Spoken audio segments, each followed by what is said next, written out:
अब मुझे ये बताइए कि 8 महीने पहले तो आपने बोल दिया था कि नेपाल में होगा, अब अगले 3, 4, 5 महीने का भी कुछ बता दो, अब कहां क्या होगा? सर अभी नहीं, अभी तो थोड़ा सर ऐसे देखो, कोई मैं क्या बोलते हैं वो अपने, मैं ज्योतिषी तो हूं नहीं, कोई बाबा तो हूं नहीं सर कि एकदम से।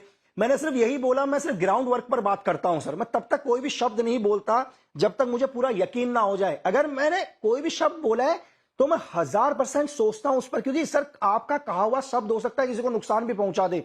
अगर मैं कोई बोल रहा हूं तो मेरा 100% रिसर्च होगा सर उस पर। मैं वेरीफाई करूंगा कि कोई भी अगर मेरा सोर्स, कोई भी अगर मेरा एजेंट मुझे बात कर रहा है, वो क्यों बोल रहा है, कहीं जानबूझ के लक्की बिश को गुमराह करने की कोशिश तो नहीं कर रहा है कि इस शब्द का क्या असर होगा। तो मैं ज्योतिष नहीं हूं सर, अगर कुछ भी होगा तो जरूर मैं आपके चैनल के माध्यम से बताऊंगा। और मैं आपके चैनल के माध्यम से सिर्फ एक ही चीज कहना चाह रहा हूं हिंदुस्तान की जनता से सर, कि हमारी जो यूथ है वो इस दुनिया की सबसे पावरफुल यूथ और बढ़ती हुई यूथ है सर। आज हम इस देश के सबसे बड़े अर्थव्यवस्था में आने की सोच रहे हैं, मतलब बन रहे हैं हम धीरे धीरे। तो मेरी उनसे एक ही अपील है कि प्रोपेगेंडाओं में बिल्कुल नहीं आए हैं सर, बिल्कुल भी नहीं। मतलब उनको लोग क्या कहते हैं बिल्कुल प्रोपेगेंडा नहीं सुने। और ये आम लोग नहीं है लकी भाई, ये जो लोग हैं जिनकी आप बात कर रहे हैं या जिनके बारे में मैंने कहा, ये लोग ऑपोजिशन के लोग हैं, ये मेन स्ट्रीम पॉलिटिकल पार्टीज के नेता हैं, ऑपोजिशन के नेता हैं जो ये इस प्रोपेगेंडा में है कि अब अगला इंडिया है। आपको मैं आज एक चीज बोलता हूं सर, आपको मैं नाम नहीं बोलूंगा, मैं मेल पता है लोगों का क्या रखा है सर।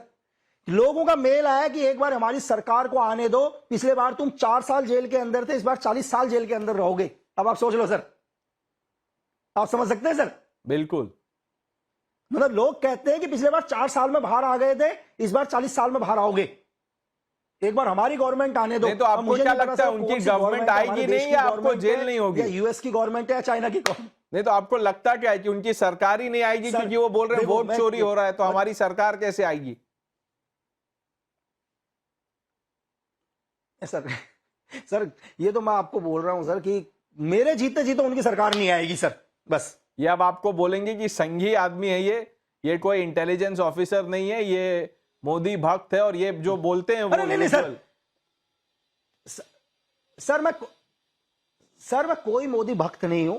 मेरी बात सुनिए, मैं बात देश की करता हूं सर। एक बार मेरे से क्वेश्चन भी पूछा गया लोगों से, सर मैं क्यों मोदी भक्त हूंगा सर? मुझे एक चीज बताओ, मुझे मोदी साहब थोड़ा ना तनख्वाह दे रहे हैं सर। मैं बात देश की कर रहा हूं कि मोदी साहब मुझे हर महीने तनख्वाह दे रहे हैं सर। अरे एक लीडर है यार। अच्छा, आप अगर किसी लीडर को अच्छा बोलते हैं तो आप देश के हित में है। अगर मैं किसी लीडर के लिए बात कर रहा हूं कि यार एक लीडर सही काम कर रहा है तो मैं मोदी भक्त हो गया सर। अरे मोदी भक्त ने सर, मुझे कौन सी मोदी भक्त ने जेट प्लस की सिक्योरिटी दे रखी है, मुझे कौन सी चीजें दे रखी है? अकेला घूमता हूं सर। नहीं, आप सिक्योरिटी की बात कर रहे हैं, जाते जाते मैं आपसे एक चीज पूछ लेता हूं। कल सीआरपीएफ ने चिट्ठी लिखी और कहा कि देखिए राहुल गांधी की सिक्योरिटी की जिम्मेदारी हमारी है, वो जेड प्लस एएसएल है उनके पास, लेकिन वो हमें बिना बताए निकल जाते हैं विदेश। बिल्कुल, ये भी एक गेम प्लान होता है सर। बात सुनिए, ये गेम प्लान क्या होता है, क्योंकि मैं भी आपको बताऊं, मैं एनएसजी का कभी हिस्सा रह चुका हूं। मैंने भी जेट प्लस सिक्योरिटी कवर में काम किया है। क्या होता है, बड़े बड़े लीडर में डायरेक्ट राहुल गांधी जी के ऊपर नाम नहीं लूंगा, कहीं वो कल ही बोलते हैं यार कि लक्की बिश ने ऐसा बोला। सर मैं आपको बताता हूं, आपकी सिक्योरिटी को जानबूझ के छोड़ देना, पता है क्यों सर? पहले उन्हें सब कुछ पता होता है हमें कुछ नहीं होना, और जानबूझ के अपने ऊपर कुछ करवा देंगे और ब्लेम लगाएंगे इस देश के ऊपर कि ये देश मुझे मरवाना चाहती है। मेरी बात समझ रहे हैं सर? पब्लिक की सहानुभूति कैसे लेंगे सर?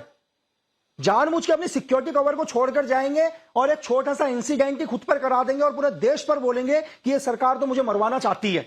बस नहीं, आप जो बोल रहे हैं ये बहुत बड़ी बात है लक्की भाई, ये बहुत बड़ी बात आप कह रहे हैं। इस पे देखिए, अब ये जो आपने कह दिया है, अब ये इसके क्लिप बनेंगे और वो सब जगह जाएंगे, और आप कह रहे हैं कि ये जान के किया जाता है कि सिक्योरिटी को मत बताओ ताकि कुछ हो जाए या खुद कुछ करवा लो और सरकार को अरे कैसे सर, मैं आपको कितने उदाहरण दूं इस देश के अंदर जहां बड़े पॉलिटिकल लीडर अपने ऊपर अटैक करवा लेते हैं सर, क्योंकि जनता की सहानुभूति चाहिए ना सर। अच्छा, आपको पता है यार, आपको भारत सरकार ने जेट प्लस कवर दिया है, आरएनडब्ल्यू आईबी की इनपुट है कि आपको थ्रेट है, फिर भी आप सिक्योरिटी छोड़ रहे हो। लेकिन आप सिक्योरिटी कहां छोड़ते हो? जहां बिल्कुल सेफ हो वहीं पर आप सिक्योरिटी को छोड़ते हो। आप एक्चुअल में वहां सिक्योरिटी को नहीं छोड़ते जहां आपको थ्रेट है। आपको पता है कि यहां मुझे बिल्कुल थ्रेट नहीं है, क्योंकि आपके खुद के भी लोग बाहर हैं, जो आपको पूरे इनपुट देते हैं सर। जब मेरे जैसे आदमी के लोग बाहर हैं और जो मुझे इन्फॉर्मेशन देते हैं तो इनके लोग नहीं होंगे सर। नहीं तो आप क्या कह रहे हैं कि राहुल गांधी हैं ताकि इनके ऊपर हल्का सा थ्रेट आए?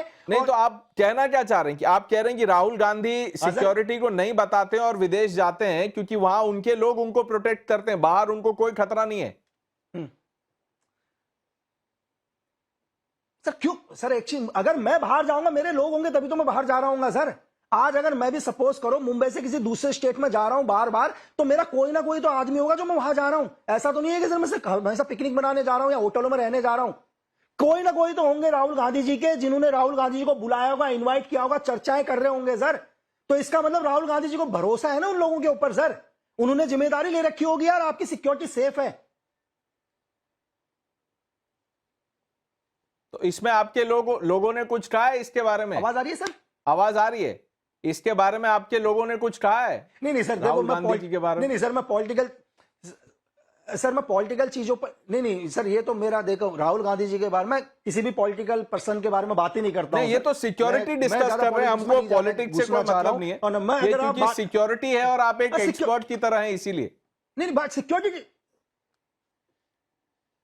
सर, सिक्योरिटी की बात मैं कर रहा हूं सर। क्यों आदमी सिक्योरिटी छोड़ता है, कहां सिक्योरिटी छोड़ता है? इतना तो सर अगर हम लोग भी, मैंने आपको बोला कि मैं खुद जेट प्लस का हिस्सा रहा हुआ हूं, तो मुझे पता है कि एक लीडर कब अपनी सिक्योरिटी को छोड़ता है सर। ऐसा नहीं है कि वो सिर्फ अपने, आपको क्या लग रहा है कि अगर आपको जो जेट प्लस की सिक्योरिटी नजर आ रही है, ये इसका एक रिंग है, रिंग्स बहुत होते हैं सर। उस रिंग्स के ऊपर डिस्कस करेंगे तो शायद दिन ही कम पड़ जाएगा सर। लेकिन मैं आपसे इतना ही कहूंगा कि बड़े बड़े पॉलिटिकल आदमियों का मोटो होता है कि मुझे हल्का सा कुछ हो ताकि इस पूरी देश की आवाम उसके पक्ष में आ जाए और उसको एक सबसे आसान तरीका मिल जाए। प्रेजेंट गवर्नमेंट के ऊपर आरोप लगाना कि ये तो मुझे मरवाना चाहते हैं, बस सर। ये आपने इतनी बड़ी बात बोल दी कि इसके बाद मुझे लगता है कि अब आप रिएक्शन के लिए तैयार रहिए। सोशल मीडिया पे जरूर इस पे रेस्पॉन्स होगा, वो बैकलैश हो या आपने जो कहा उसका लोग समर्थन करे, वो तो हम देखेंगे। बट लकी बिश जी, आपने हमसे बात किया, समय दिया टाइम्स नाउ को, थैंक यू वेरी मच।